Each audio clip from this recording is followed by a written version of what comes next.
Pai querido, uma vez mais precisamos da Tua ajuda para compreender a Tua palavra. Em nome de Jesus. Amém. Amém. Vamos falar hoje de um assunto controvertido no mundo cristão. Muitos acham que o Velho Testamento é o livro das obras e o Novo Testamento é o livro da graça. Muitos cristãos sinceros acham que o Velho Testamento ensina que nos salvamos guardando mandamentos, cumprindo a lei, fazendo boas obras. E que no Novo Testamento se ensina que nos salvamos unicamente pela graça de Cristo. Acontece que eu tenho dificuldade para entender isto porque quando eu leio a Bíblia, por exemplo, desde o Gênesis, porém Noé achou graça diante do Senhor. Noé achou graça diante do Senhor. O mundo ia ser destruído pela impenitência dos homens e Noé salvou-se da destruição, porque achou graça. Não salvou-se por ter obedecido, por ter cumprido, por ter guardado. Salvou-se por graça. O tema da graça já estava no livro de Gênesis, antes do dilúvio. No capítulo 15 de Gênesis, versículo 6, está falando aqui de outro homem do Velho Testamento chamado Abraão. Diz, ele creu no Senhor, e isso lhe foi imputado para a justiça. Abraão não se salvou, ele não conseguiu a justiça por suas boas obras, por seu bom comportamento. O que ganhou a justiça para ele não foi algo que ele fez. E diz, ele creu. Ele creu. Foi pela fé. Foi pela graça. Foi somente por crer. Mas aqui no Salmo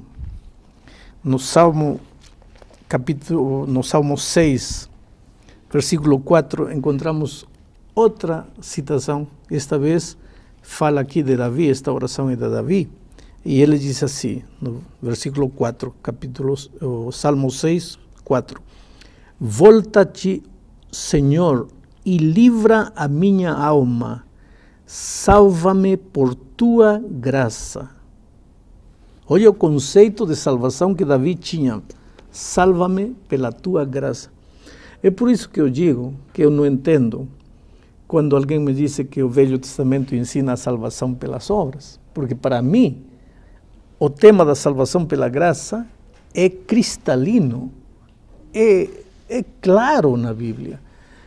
Inclusive porque quando eu vou ao último livro da Bíblia, o livro de Apocalipse, esse livro que muita gente acha misterioso, no capítulo 14, no versículo 6, encontramos um anjo que aparece para dar a última mensagem ao mundo e diz assim, vi outro anjo voando pelo meio do céu, tendo um evangelho eterno para pregar aos que se assentam sobre a terra.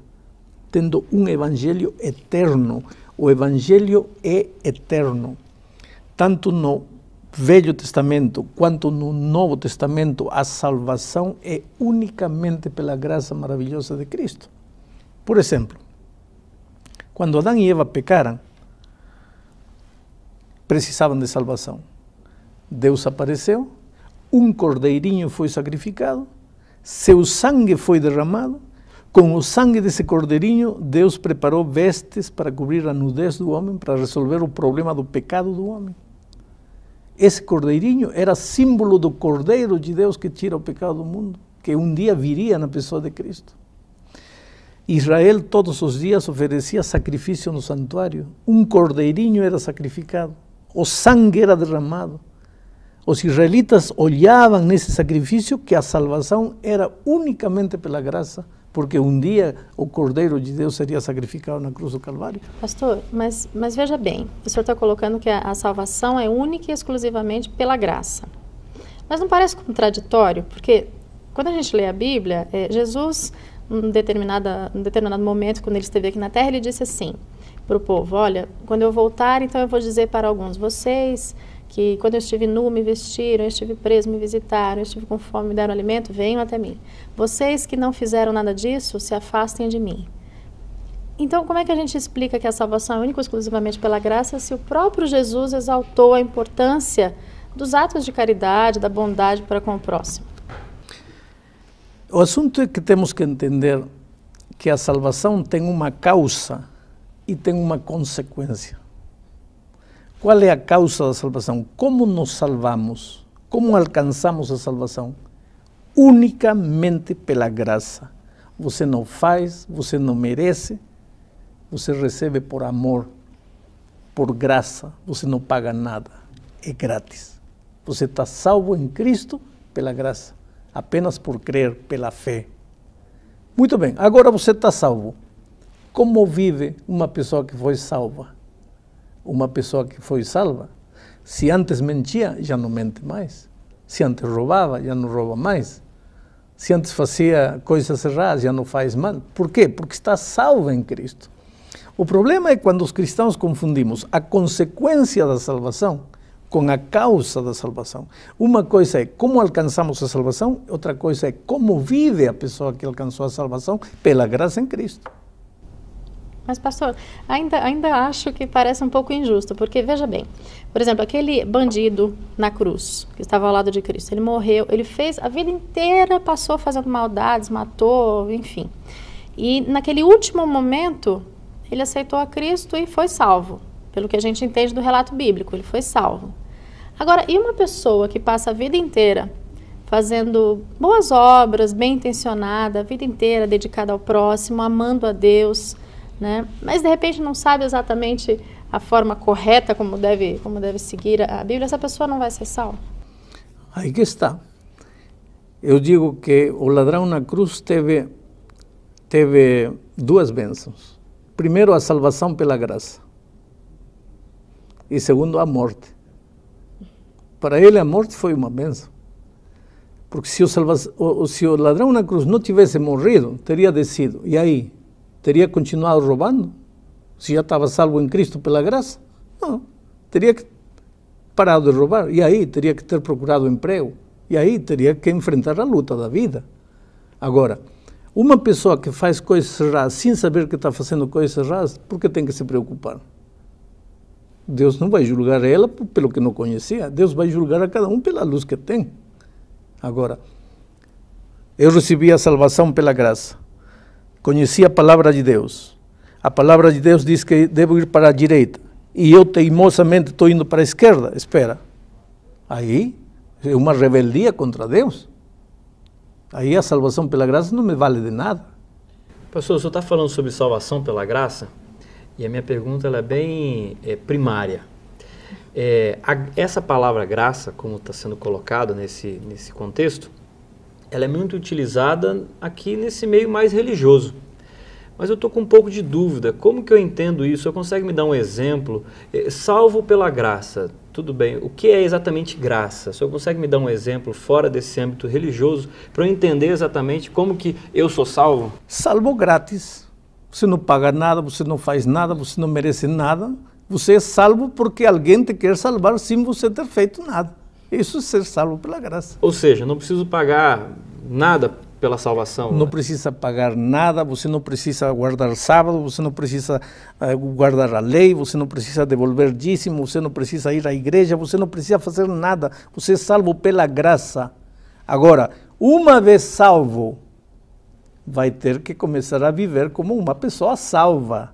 E aí vai perguntar ao Senhor Jesus: Senhor, como quer você que eu viva? Aí Jesus vai te falar através de sua palavra. Aí você vai lavar o que tem que lavar, corrigir o que tem que corrigir. Paulo disse: aquele que mata não mate mais, aquele que furta não furte mais. Eu tinha 5 mulheres, vou ficar só com uma. Eu maltratava meu próximo, agora vou passar a amá-los. Vou aprender a viver como uma pessoa que foi salva em Cristo. Por isso, volto a repetir, uma coisa é a causa da salvação e outra coisa é o resultado da salvação. Pastor, mas o fato de eu aceitar a graça de Cristo não significa que eu estou salva. Então, no momento que eu aceito, significa que eu estou salva naquele momento. Lógico. Mas há um processo depois disso. Não há processo nenhum. Você está salvo em Cristo, 100% completamente salvo.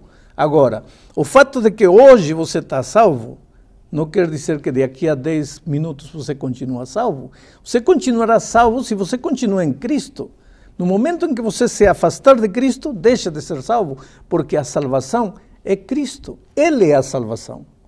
Somos salvos em Cristo. Separados de Cristo, não há salvação. Mas quando eu olho agora para a Bíblia, um exemplo, Tiago 2:10, diz assim: pois qualquer que guarda toda a lei, mas tropeça em um só ponto, se torna culpado de todos. E existem alguns que pregam ou são taxados como aqueles que pregam que são salvos pela lei. Esse versículo me parece que se você erra em um passo da lei, você deixa de ser salvo. Aí eu estou assim, meio em dúvida, eu sou salvo pela graça ou sou salvo pelas minhas ações na lei? Você é salvo pela graça. A obediência à lei não te garante salvação.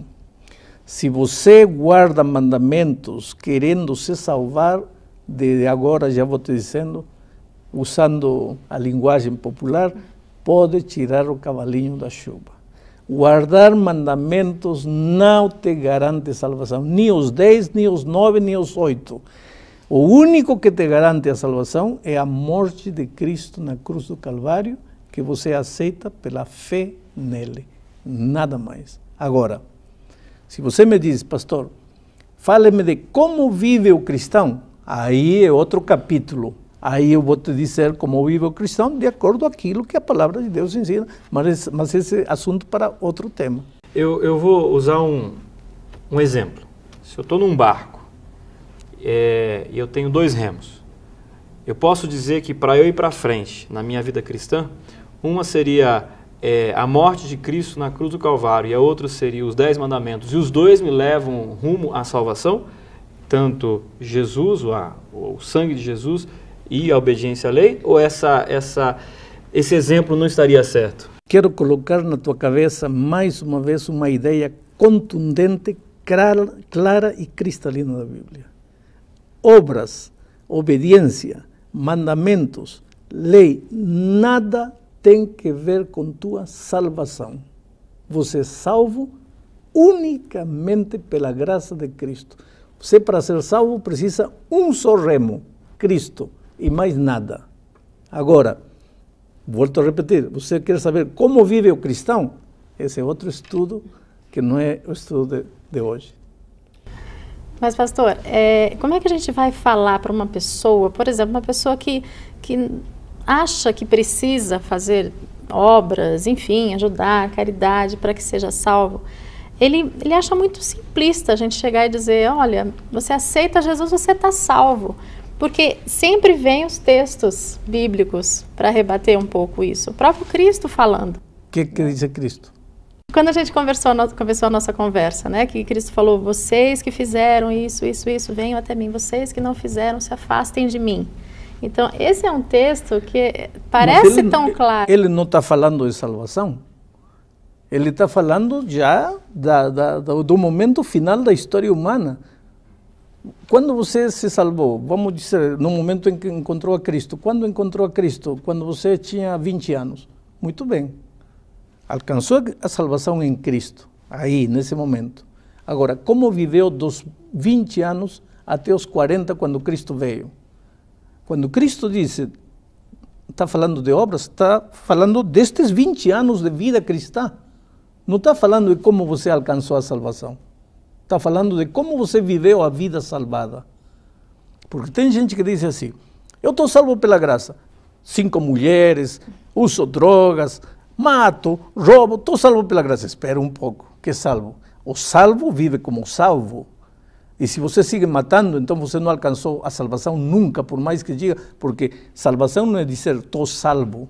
Salvação é viver como salvo. Mas então, pastor, parece assim que para alguns é mais fácil, para outros é mais difícil. Por quê? Porque, por exemplo, o bandido, vou voltar ao bandido na cruz, né? Teve uma vida do jeito que ele quis. Alcançou a salvação e morreu. Alcançou a salvação e morreu. Pronto. Outros ficam, rapidamente já conhecem a verdade e tal, mas tem aquelas tendências humanas, mas tem as tendências humanas que eles têm que lutar, passar a vida inteira para manter a sua salvação, digamos. Então parece que para uns é mais fácil, para outros é mais difícil. Jesus poderia vir onde você e dizer, Márcia, o que você escolhe? Você ser salva ou viver, e a vida não vai ser muito fácil, ou ser salva e morrer.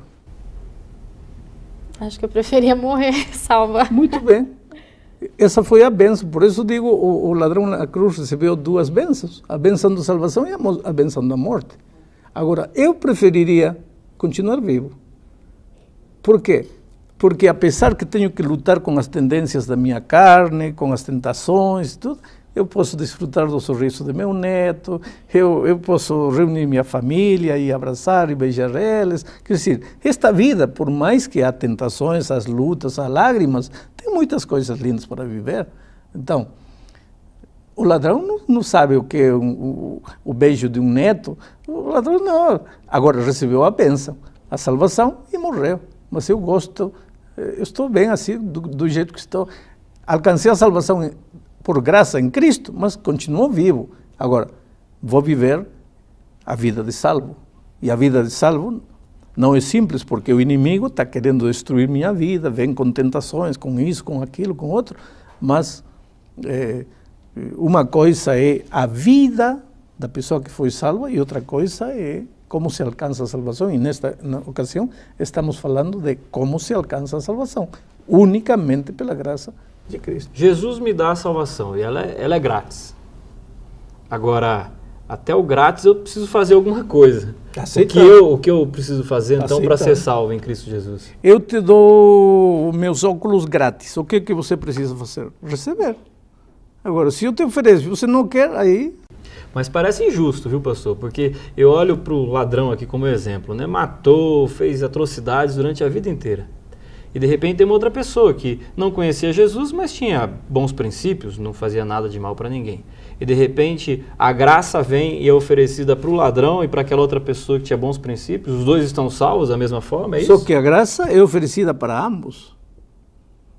A pessoa que tem bons princípios, um dia encontra Cristo, mas rejeita Cristo, estará perdida, não porque tinha bons princípios, estará perdida porque não aceitou Cristo. E o ladrão na cruz estará salvo não porque fez coisas más, estará salvo porque aceitou Cristo. A salvação é Cristo. Não é princípios, não é comportamento, não é conduta, é Cristo.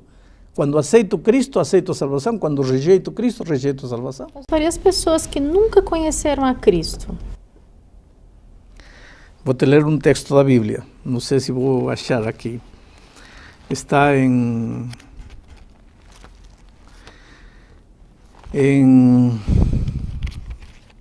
Zacarias capítulo 3, versículo 6, está falando da terra nova lá nos céus. Diz: se alguém lhe disser, que feridas são essas nas tuas mãos? Responderá ele, são as feridas com que fui ferido na casa dos meus amigos. Este verso nos está projetando a vida já dos remidos lá nos céus. E entre os remidos haverá gente que nunca ouviu a história da cruz. Porque perguntarão a Jesus: Senhor, por que tuas mãos estão feridas? Você e vocês sabem, porque vocês conhecem a Bíblia. Mas essa gente que pergunta a Jesus não conhece, por isso perguntam: que feridas são essas? Então como chegaram ao céu? É que nunca ouviram falar de Jesus. Mas, na luz que tiveram de valores, viveram uma vida coerente. Amaram a um Deus que talvez nunca souberam identificá-lo, mas foram humildes. Não viveram de acordo com a carne, viveram de acordo com o senso inconsciente de valores espirituais que tiveram. O senhor está falando que quem viveu antes de Jesus, ele teve chance à salvação. Nós colocamos aqui, não importa se a pessoa é muito ruim ou ela tem bons princípios, ela também tem chance à salvação. Uma pergunta extrema. E quem acaba com a sua própria vida? Ela tem chance à salvação? Isso você vai ter que perguntar a Jesus quando ele voltar. Porque quem comete suicídio se salva ou se perde? Eu não sei. Só Deus sabe. Se ele teve tempo de se arrepender, e quanto tempo um ser humano precisa para se arrepender? 2 segundos. Se ele teve tempo de se arrepender e clamar perdão, como o ladrão na cruz. O ladrão estava morrendo. O Senhor salva. Pronto, está salvo. Então, tem que confiar no amor de Deus. Querido, quero que você entenda uma coisa. Deus te ama E a salvação está a teu dispor. Os braços de Jesus aí te oferecendo o dom mais precioso, que foi sua vida para substituir a tua vida de pecado. Deus te abençoe.